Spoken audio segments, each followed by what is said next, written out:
behind every citizenship certificate, there's a story of struggles, sacrifice, overcome, of people that decided to leave the country, seeking a better life in a new country, new opportunities. And today we are going to talk with someone that has done it, an immigrant. He's been through so many things, he has a lot of stories to tell us. So, without further ado, let's get down to business. Welcome to the Borderless podcast, Tiago. Thanks for having me. I'm really honored to be participating of your very first podcast, Thank you. and I'm really honored to be part of it all. Thanks So for joining me today. that's been my pleasure. Tiago, the first question every immigrant receives all the time. Where are you from and what do you do for a living? Okay, yeah, let's get into it. I was born in Brazil, and in Brazil, I used to work in many places. But before coming here to Australia, I used to work in a supermarket chain. As yeah, I used to work in all the departments in there. I used to work as a butcher, as a baker, so I used to do a bit of everything in the supermarket. And what do you do today? Okay, that's a good question. And now I've been living out of my art. Now I became a photographer like a few years ago. So now I had this idea of putting my photographs into tailored, customized frames for my customers. So they send me a blank wall, and then from my portfolio, I choose a photo and I make sure I personalize their frame accordingly to their wall needs. Wow, that's great. So now you're a photographer. That's right, but obviously it's not always been like that, right? Because yeah, once I first came here, I couldn't speak a word of English or quite little. Wow. So yeah, That's now what we are gonna talk. that's right. Looking forward to it. Tiago, before we start, I just want to understand a little bit more about your life in Brazil until we get to the point that why you decided to move. So can you explain for me a little bit more about your upbringing? How was your childhood? How was it to be a child in Brazil? For me, honestly, it's been a beautiful present growing up in Brazil because I couldn't have a better bring up from my family. We grew up I was born in Sao Paulo, 1 hour from Sao Paulo's capital. So and then when I was 8 years old, we moved south of Brazil to this place called Paraná Okay. State. So in there, it was just a 35,000 people inhabitant city. So it was quite tiny, and honestly, my parents they couldn't bring us up in a better spot because in there I was the whole time bare feet, running around, climbing trees. So I had everything that a kid meant to have, being an outsider kid. So I feel really honored the way my parents brought us up, not just me, but my entire siblings. I feel that Brazil is a country that people are always like connected each other. They like to, talk with their neighbors. I imagine Brazil like this. That's right, you are spot on that because Brazil, indeed, we are really family orientated people. We even stay quite late at our parents' house, which is completely different somewhere else, which sometimes people get out of their family place at 16 years old, 18 max. But in Brazil, it's quite common. You still see people in their 30s and they are still living with their parents. So yeah, Brazil, we do have this sense of community quite strong. We gonna be not obviously not in the big towns, but in small cities as the one that we grew up, you're gonna be knowing all your neighbors' names and you're gonna be calling the kids by their name, and a large area around your house. So let me understand. were you born with a silver spoon? How was your family finances?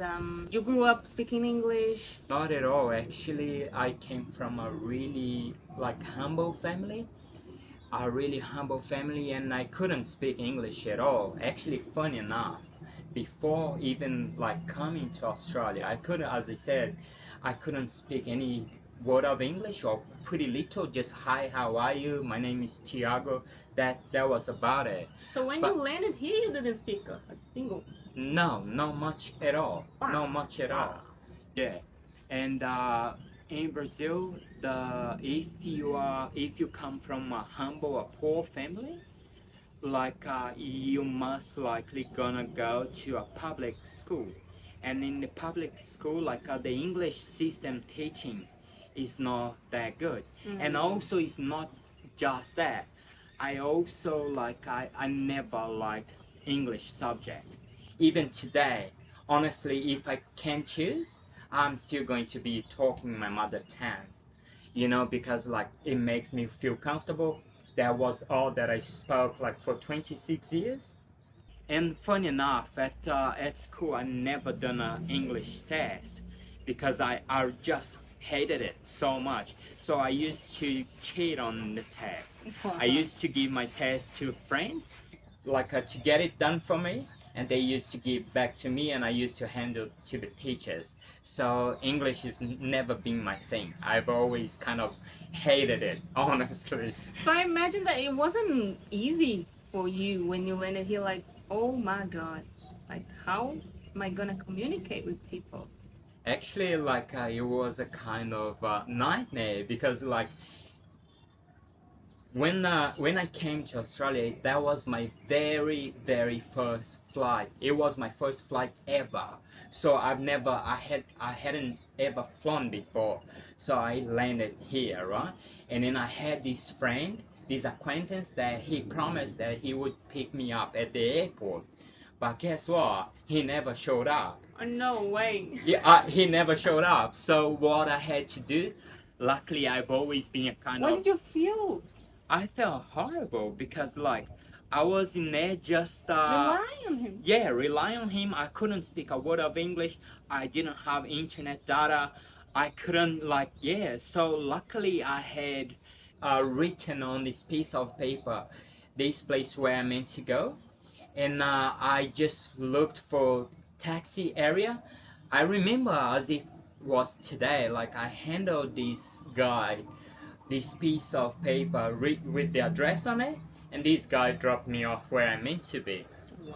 And this friend of mine, I just saw him literally a couple of weeks later that I had already arrived in Australia. Oh my God. So you just landed here struggling. That's right. Yeah, there we go. Welcome. Welcome. Welcome to Australia. Yeah. Wow, that's really interesting. Let me ask you, what made you have the decision to move? Because there are a lot of people that they say, "Oh, why did you move from Brazil? This is amazing." So, why did you decide to move? Well, I think when you move your own country, there are many different reasons for different people. But in my case, I'll be honest with you, I wasn't really happy at work, and I wasn't really happy with my relationship. I wasn't really happy with myself. So in the entire life, I wanted to get a change. So this bloke, he went to from Brazil to Australia, and then we kind of lost contact because we used to work together. We kind of lost contact, and then I met his mom at in the city center, and I asked about him. Where is he gone? I haven't seen him for ages. And she goes, oh, don't you know, he's gone to Australia. So I contact, at that time, it's still through Facebook. And no, actually it wasn't Facebook, it was through Orkut. Wow, that's Yeah, long ago. that's right. And then I found him, we started chatting, and he said, why don't you come over here? You can just learn how to surf, you can just learn another language. And I said, you know what? I thought myself, I'm not that happy, I'm taking off. And within 6 months, I was in there, and he couldn't believe, honestly, Wow. because like so many people had contacted him before. How is it? How is it like to live in Australia, to live abroad? And he used to explain all the details for people, and people used to say, "Yeah, I'm coming over," but people never had the courage. People never left their things behind and took up to this dream. Decision, yeah. But I went for it. So within 6 months that I first contacted him again, I was in there, and he couldn't believe it. Wow, you're a Yeah. risk taker. Well, always. I'm a pretty adventurous guy, so I'm always keen for a bit of adventure. Wow. And was it easy for raising money, or you already had the money to? Is it expensive, like from your money from Brazil to change from money to Australia to come? Is it expensive? It is. It is because, like as I said, I grew up in a really poor family, so I've never had the opportunity. Oh, I'm going to be backed up by my parents. So what I need, how the Brazilian system works, once you work in a company, a part of that salary is going to put aside for your retirement. Right. But if you get fired by that company, that company has to give you a certain penalty. So with that money, and I had a really good relationship with my manager at that time. So I asked him, "Hey, could you please sack me?"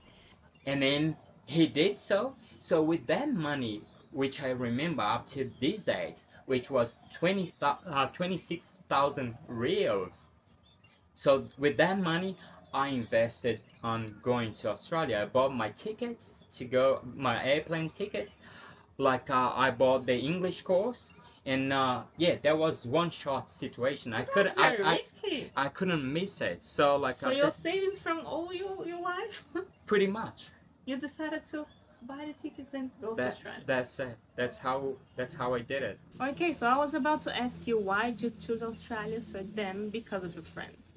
That's right. Because if this friend of mine, if he would have been Mexico, maybe that's where I would be today. Because normally people dream with the country, you know, oh, I see the US, I really want to go there. They dream with that country. For example, myself, I was dreaming about Australia for long ago, and then finally I could make it. But then you just decided to go. And then I just want to ask you, what were you thinking that Australia could be? I had no idea. I sincerely had no idea. Because I'm the kind of guy that I'm pretty spontaneous. So it doesn't take much for me to make my decisions. And with that, it brings me so many adventure, and I don't think much. I just go, make my decision. If nothing works out, I can easily go back. I can always go back. I can always do a step back on the ladder. So that's how I did it. I didn't know anything about Australia. The only thing that I knew about it, it was like an English-speaking country. That was about it. Nothing else. I swear to God, I didn't do any research prior of traveling. No. Because when I talk about Australia, people are like, oh, there are so many animals, dangerous animals, you know, a lot of spiders and sharks, you can't even swim, and everyone is a little bit afraid. They have this misunderstanding about the country. Completely, because like it's just us people have the misunderstanding about Brazil. I've talked to so many people about Brazil, and people mistakenly think that we do have the piranhas in every river, or if we live like in the middle of jungle. So people mistakenly think about Australia is the same. And obviously, we all know that it's not an everyday thing. Yes, that is like the deadly animals, but it's not an everyday thing. And talking about these misunderstandings, what is the misunderstanding that they take it completely wrong from your country? That it, like, is there any misunderstanding that annoys you? Like, oh, that's completely wrong. Yes, many actually. Like Firstly, people think we are in the middle of the jungle, Because of Amazon. Why because is of it? the Amazon. That's right. So like people, so many people don't know that Brazil is the 20th biggest economy in the world. That's huge. That so many people don't know that Brazil is the fifth biggest country once it comes to territory. So that's huge. And this the thing that really like upsets me sometimes is when I tell people that I'm from Brazil, people come up to me and they start talking Spanish with me Oh, because that's a really that's a real that's the bad biggest one. one. Because Brazil, as I said, is the 20th biggest economy in the world. You know, like, yeah, please, people, like, yeah, it's not hard. Brazil is the only South America country that speaks Portuguese. And the biggest of South America, right? That's Yeah. right. Yeah, Yes. because sometimes when you don't understand about some countries' culture, it's somehow because they're little and there are not many people, but a large and huge country like Brazil, I think people they have to educate themselves. That's right. I completely agree with you. Yeah, because it's not with all due respect for small countries, but as you said, it's a huge country. So yeah, it's quite like responsible for like a massive importation out there. I want to know when you talk like I'm from Brazil, in Australia, what do you think? Do you think like they judge you? How is it for you when you say that? Oh, I'm Brazilian.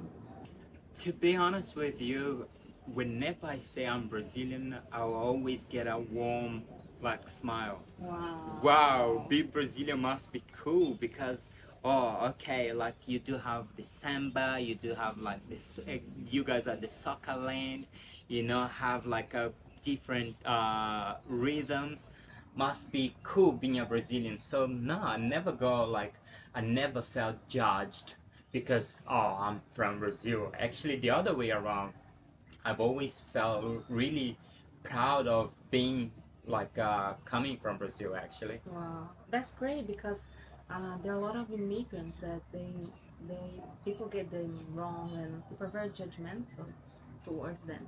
So that's beautiful thing about Brazil. It is because like the judgmental thing is sad no matter what. Once we start judging people where they come from a certain area of the world, that's not up to us. That is like just being thinking small and not knowing because like if I don't know about something about your country, instead of being saying like bad things about it, I would try to educate myself and try to understand your culture.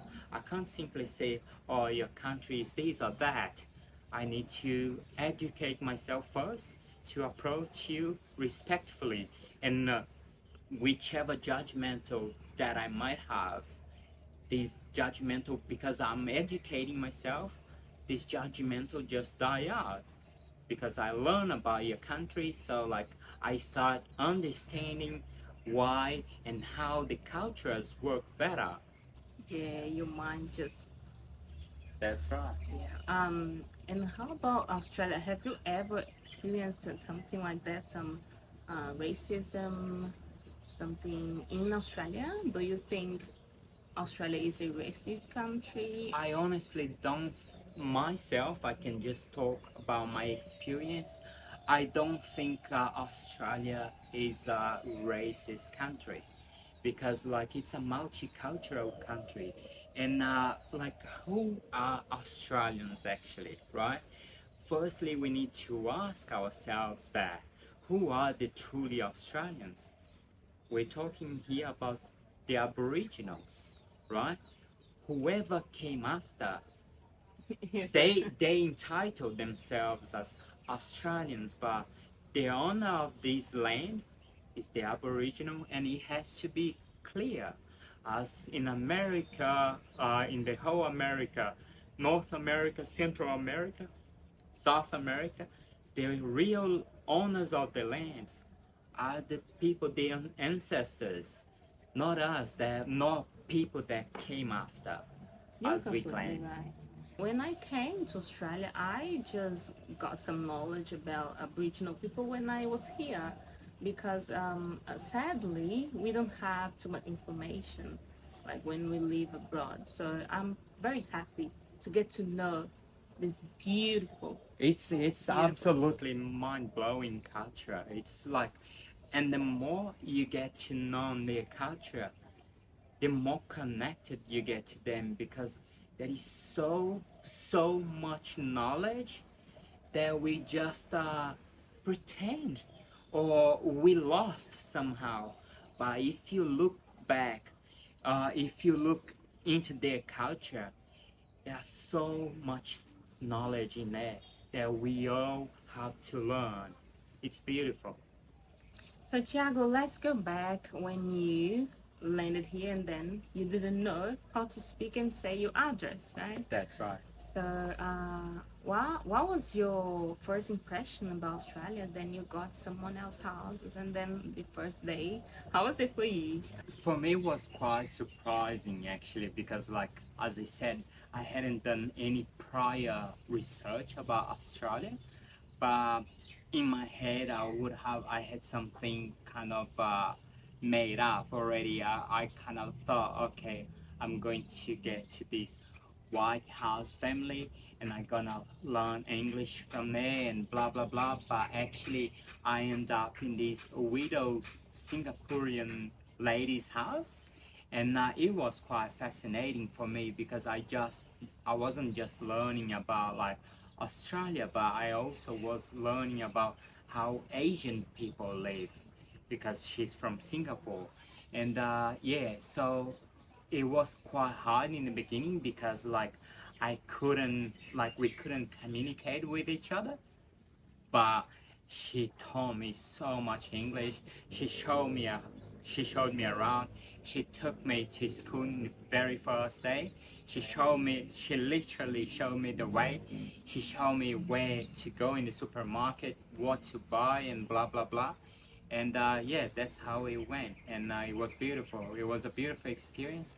I stayed in her place for a month and a bit, and then afterwards, actually, I had a big problem in there because like I actually was kind of funny because when I first came here, I was by myself, All right. and then a month and a half later, my ex-girlfriend came along as well. And this lady where I was staying there, she told me, oh, Tiago, we do have this 1 month contract, but actually it worked out good for the two of us because I'm about to take off to Europe. And that was in April, Right. and she said she would be taking off. My girlfriend was about to arrive on the 2nd of May, and she would be taken off from Australia to Europe the 1st of May. And she said, oh, I'm staying in Europe until September. So you're gonna be working greatly for the two of us. You can look after my house, and then you can, while I'm away, and then that's gonna be beautiful. You can look after my house, you pay a little rent, and that's all good. I rang my girlfriend. I said, love, like we do have a place until September. At the time she was kind of worried, so she was all happy, and the game changed because on the 30th of April she came up to me.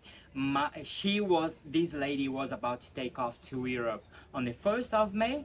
2nd of May, my girlfriend would come to Australia, and 30th of April, this lady came up to me and she said, Tiago, I don't have really good news for you. I talked to my insurance company and they said, unfortunately, you won't be able to stay here in my house.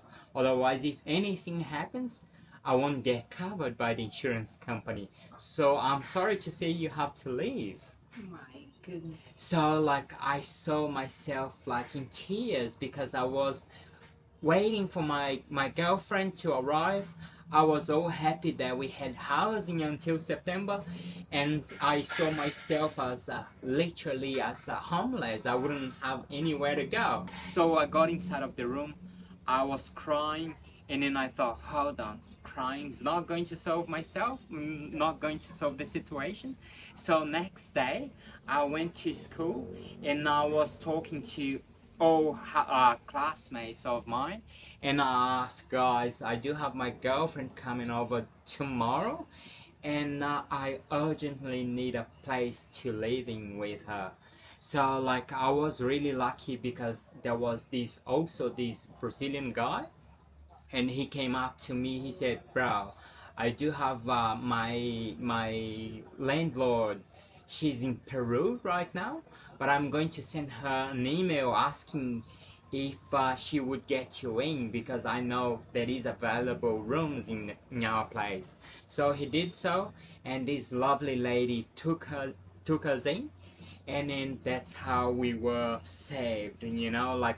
And it was a beautiful experience because like at the time we didn't have much money, at all, and we were exchanging the stay for, we used to clean this lady's house, and also we used to cook for this lady every day as a rental payment. Oh, wow. And yeah, it was a bit of tough time, but I would be doing that all over again. And within a couple of weeks, I got a job, and my girlfriend at the time, she also got some job. She had like her agenda filled up, so we just got back in our feet, and we just continue our journey. So, Tiago, what I see is that your community is very supportive community, right? Because I feel that immigrants, when they have some problems, is their community that is gonna help them. That's right, because that's how it goes. Once you do have like a tough time, if you're going through something, who are you going to be talking to if you don't even dominate the language like that you're about to learn? So you're going to go, you tend to stick with your people. So that's through rough time, your people is going to save you. Because sometimes people say, "Oh, try to avoid people from your country, otherwise you're not gonna learn properly English." Or try to avoid because this and that. But actually, in the hard times, they're those ones who's gonna help you, right? That's right. Actually, I completely disagree with that term. Stay out of your people, because again, we tend to stick with our people to feel like home, although we are far from home. So I think there is a way that you can do both. It's about balance. Sticking just with your people and talking just your language obviously is not going to bring you any language development. You're gonna be like gonna take you longer to learn. Because you're comfortable, right? That's right. So you're just on that little bubble talking your language every day, so it's not going to help you in any case. But it's absolutely possible that you do a balance, because especially like even inside of once I was like first in starting like learning English, me and my girlfriend at the time, we used to talk in English with each other, Oh, that's which great. that really helped our English develop more, So, Tiago, you were talking about that you were cleaning her house. You didn't have to pay the rent, but then you had to clean her house and stuff until you get your first job. How was it for you as a foreign to get your first job? Was it easy? Was your job like the same that you used to do back home? And how was it for you to, have to go, down a little bit, do different kind of jobs? How did you deal with that? Like, because some people, they just think, I'm not gonna put myself in this situation. No, because back home, some immigrants, they had a really beautiful career back home, and then they come to a new country and they have to do different kind of jobs that they're not happy. How did you deal with that? Well, for me, it was kind of easy because I've always been a hands-on guy. So I've never experienced. I just had in my entire career in Brazil, like my profession career, I had just one office job, which honestly I hated, and it didn't last me long because the first chance that I had, I took off, and I went to be working as a kind of I used to work as a rep sales. So for me it was quite easy, but at the same time it's not an easy thing to do because people, I do have friends, they were engineers at home, like they were like doctors, medicine doctors. So it's a quite tough change because if you're not prepared, it takes so much of your cycle to okay, I need to put myself down because I can't speak the language until I need to do the effort to learn the language and then gain myself back away to my profession, whichever that would be, like engineering or doctoring, so it's not an easy thing. And so many people, I even understand, they can't just handle that, and then they end up giving up and they return to their home countries. Wow, so your background, the way you were raised, helped you to, I'm gonna do no matter what to get what Absolutely, I want. absolutely, because I didn't have anything to lose. Like in Brazil, as I said, I used to work in a supermarket chain, so which was already like a hands-on job, So for me, it was a pretty easy thing to be dealing. Well, it was easy, but at the same time, it was absolutely physical tiring. I remember in my first job, I used to work as a dishwasher, and literally, I didn't have time for break. I was eating while I was on the sink, on the basin, on the sink, washing dishes. The chef, they used to prepare burgers or like some chips. They used to put it aside, and I would be snacking in between. And I remember for days I used to wake up with my right hand side swollen because of so much dish being washed. It was absolutely tough job, but yeah, as I said, I would have been doing it all over again to get where I got.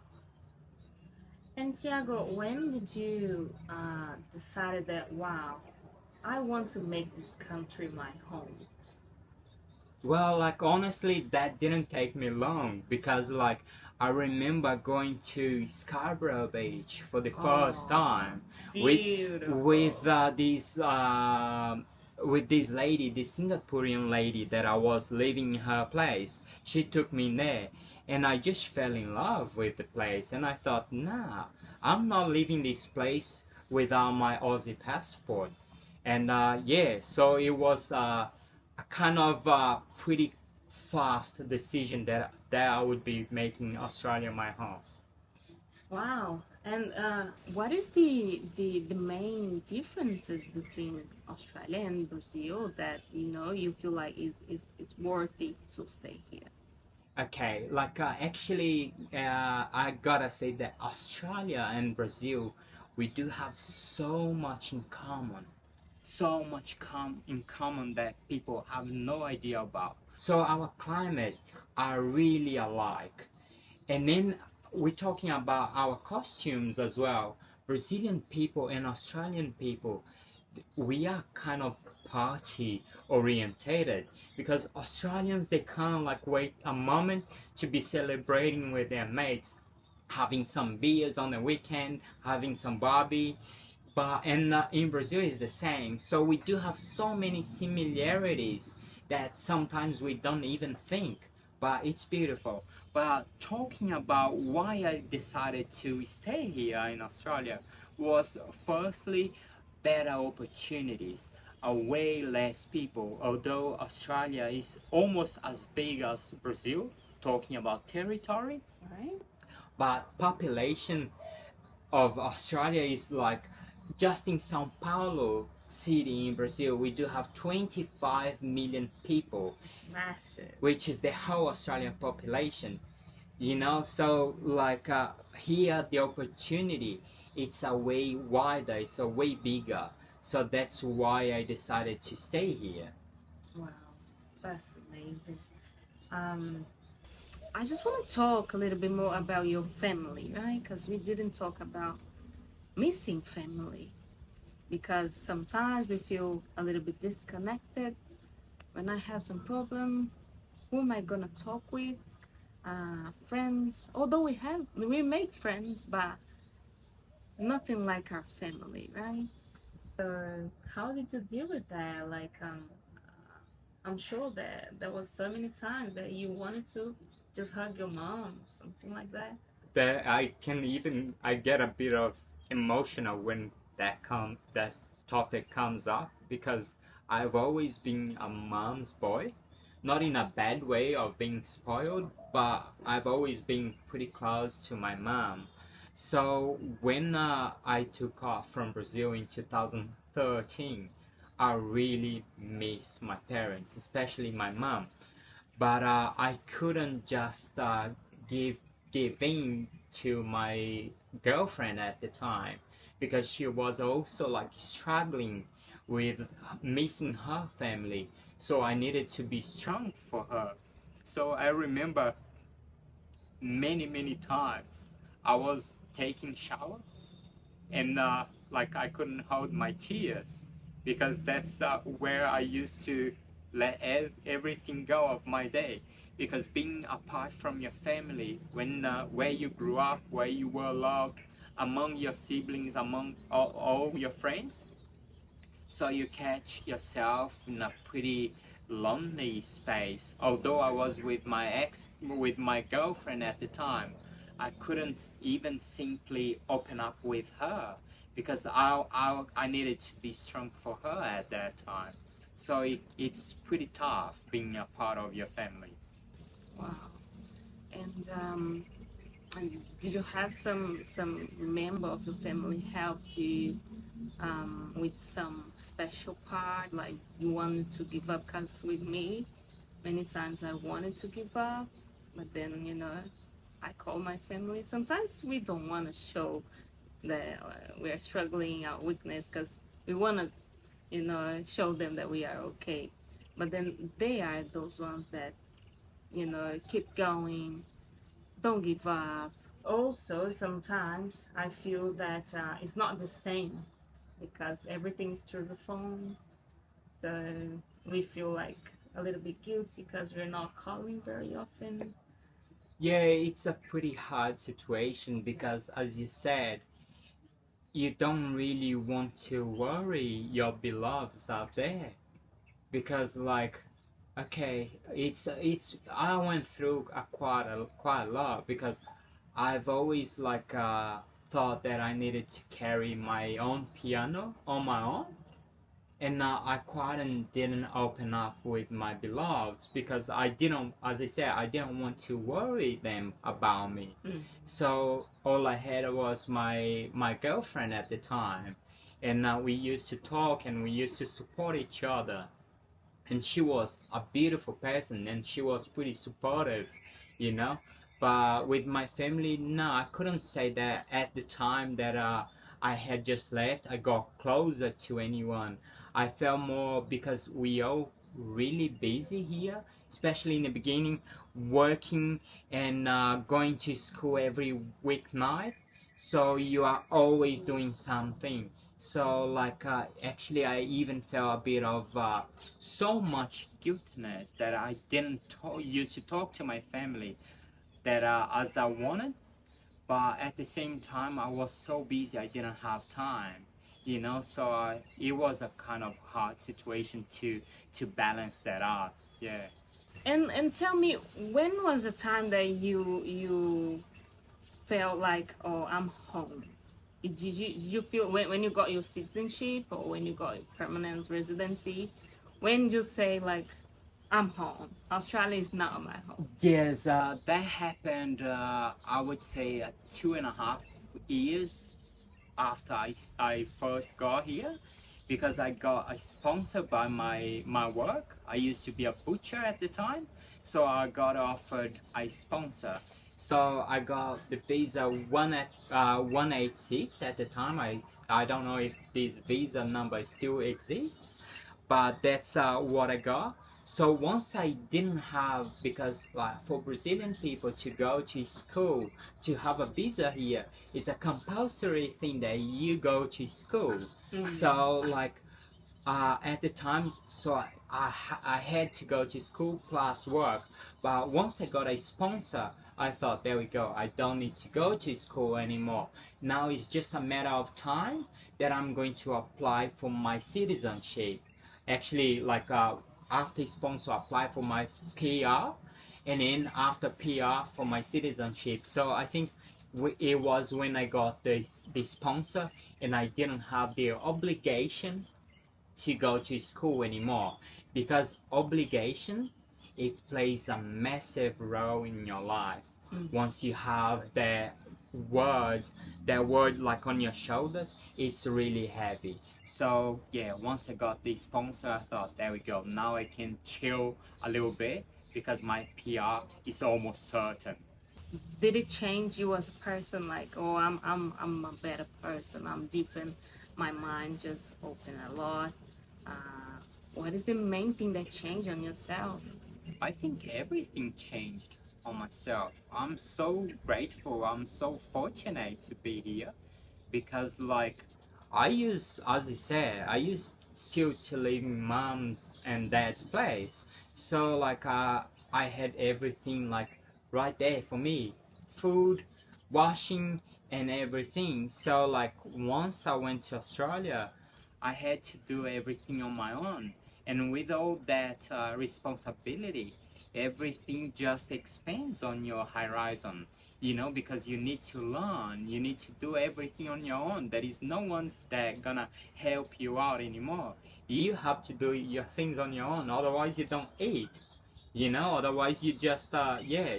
So that I felt that I grew up like more than 10 years within 1 year, because the whole experience that like living abroad, you don't speak the language, you need to be doing the houseworking yourself, you need to do groceries, you need to do everything yourself. So there is so much growth in that you can never imagine.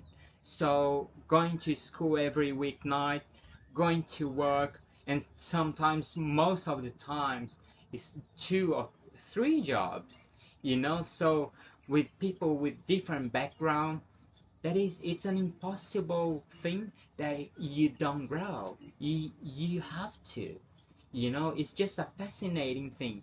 And once you go back home and you try to explain why is living abroad for somebody else, I know what it is, we know what it is, but people who never left the country, they don't have the comprehension, they don't have the ability, which is completely normal, but they don't have the ability to understand what it is to be living abroad. Tiago, I have some couple of questions before we finish. What is the things that you wish you had known before coming to Australia? Maybe English? No, actually, no. I think definitely English would have helped me more to go a bit further and quicker. But if I had learned English, like come here knowing English, I wouldn't be able to be speaking the English that I speak right now.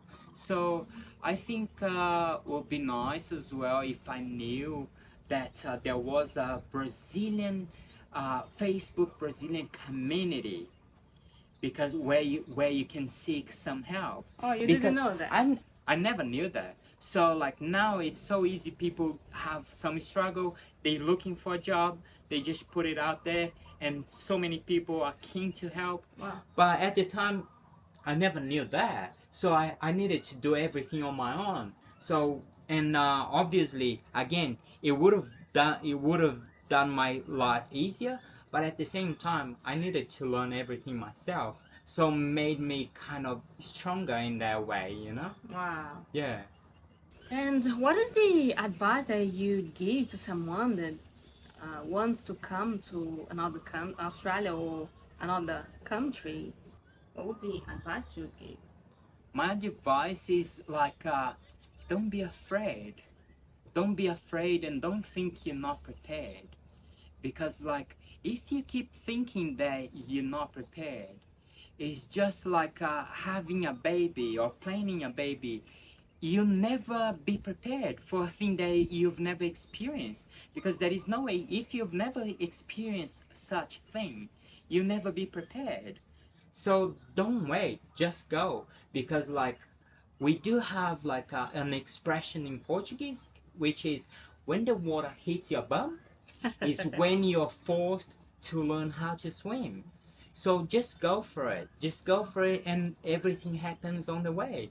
Don't think that, oh, I don't speak enough English. Doesn't matter if you don't do so, because, like, that's when you are in the environment. That's when you're gonna learn. Don't think that you can't do it, because if I did it, many people that do it, you also can do. You know, like, it's a doable thing. Don't let your fears, your scaredness to hold you back of your dream. Just go out there, and the point is, whichever decision that I make in my life is, okay, I'm about to make a decision in my life, and if that doesn't work, that's okay. That's okay. At least I tried. And if it doesn't work, I can always step back, and I gonna end up where I was before anyway. But if it works out, it's a beautiful present, you know. So don't be afraid, and just go out there and seek for your dreams. That's beautiful. That's something that I would say as well. However, I think it's quite hard for someone, you know, that just landed in a new place, you know, everything is new, to have this confidence. I remember I used to feel like, oh my God, I look like a child. I don't know if how to speak. You know, those small little things that you feel I'm not able to do that. Can be quite frustrated. I remember, like, when I first got my dishwashing work, I remember trying to ask for a glass of water, and people didn't understand me.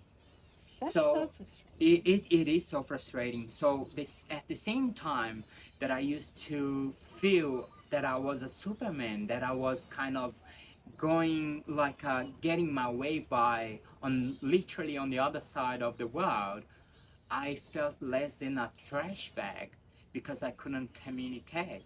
So that is so hard. That's so daunting. But keep pushing, keep going, because language, once you're king, it comes naturally. Don't give up, just continue. Wow, that's beautiful. And what is the good and beautiful part of Australia that you are amazed by? You know, that you just like, oh, it is so worth it to live here. The things that you know daily Okay, that you like, see. there is many beautiful, like, parts in WA, especially because when it comes to Australia, people always talk about Sydney, Melbourne, but WA, where I've been living, it's such a magical place. So many special places, beautiful. And Australia, I've been around a bit. I know, like, Queensland, I know New South Wales, I know Victoria, so I know WA quite well as well. And it's hard to pick, like, a favorite spot, but now, like, just out of spontaneity, I think Esperance is quite, like, impressive, with impressive place with pristine, like, water beaches. You know, it's just yeah, it really worth it. For whoever doesn't know, WA really worth a visit. I would also say the lifestyle, the Australian lifestyle. I just love it, you know, the way they live their lives, It's taking it easy. it's pretty chill like environment, isn't it? Like go to work, go to the beach, have some beers, have a Wow. barbie, and yeah, it's quite amazing. So like whoever comes over, just love it. Wow. And the last question, Tiago. If you had to choose a place in the world to live for the rest of your life, what place would it be? Oh wow! Like I honestly, right now I wouldn't know to reply to you because like I've been to Bali several times, and I also love Bali. I do have a massive like I think it's from other lives. I do have a really profound connection with that place. So maybe Bali. I'm not too sure. Like yeah, maybe on our next conversation, I would be like able to reply you that question. But now I don't. I'm not certain about that. Okay, fair enough. Yeah. So now we are going to a funny part of this podcast. Okay. Are you good at listening to accents? Well, like I'm not too sure, but I'm keen. I'm keen to try. Do you have any problem with accents? Uh, yeah, sometimes. Yeah, sometimes it's a bit hard to understand people from Scotland or from Ireland or yeah, some yeah, a few places And, there and, it's a and bit hard. what do you think when people say that you have accent? How do you do with that? Well, that's quite normal, right? Like English is being my second language, and I learned it when I was like 26 on.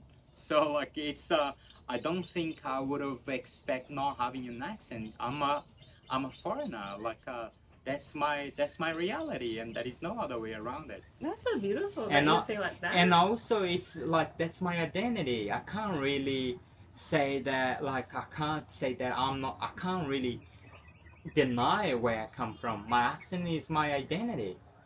Yeah, I Right. think accent is a symbol of strength, That's it. resilience. That's right. Yes. And Your knowledge. strength, yeah. And knowledge. Yeah. Wow. So let's see if you're good at it. I'm gonna play some people talking, and then I want to know if you are able to recognize. in different places, geographically, functionally, opportunity-wise, so that they don't get stuck on where they joined is where they're going to be. And I think that's a big part of what Nestle did for me. It took me into sales, it took me into marketing, it took me into Okay, like that's an Indian accent. management. Yeah, you're right. Indian accent. Next one. Okay. One thing is, they never came out to explain this phrase. This is the thing. They never came. Oh, we were saying that. We are clarifying for everyone. They never said that. So We don't know. There's another justice from the Supreme Court that once said, and it was caught on camera, saying elections are not won, the elections are taken. And it's recorded. That's but a hard one. Really? Yeah, like yeah, I'm not too sure about that one. That's Brazilian. Wow, that's impressive. Wow, I've never thought about that. There we go. Like I don't recognize my own people's accent. That's crazy. Last but not least. All right, we're speaking right now with Anthony Olaseni Joshua, the current IBF world champion. Very glad and honored to have a fellow Nigerian with me. That is Nigerian people. Yeah, that's Nigerian people. Yeah. Wow, Yeah. good. It's so beautiful, you know, how the English brings us together. That's I'm just in love with these different cultures, different countries, and then the English bring us together, and then we're able to communicate with people from all over the world. Isn't that beautiful? It is because the globe is just becomes so tiny, right? Because you're always gonna come across with someone that speaks English out there. So I feel truly honored to be able to speak a second language, which is English. Wow. I truly am. Yeah. Tiago, I appreciate your time with me. Thank you so very much. I have a request for you. Okay. You see this world map? Yeah. So I want to see this world map in about, a couple of years full of things. So I have here some flags. So you have to find your country's flag? Okay. Yeah, I already spotted it. Wow. She's right here. And then I want you to There you go. put me over there.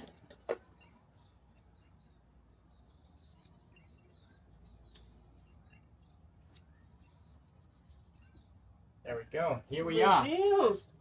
I wanted to thank you for having me, and it was an absolutely amazing experience. My pleasure. Thank you so very much. Thank you so much.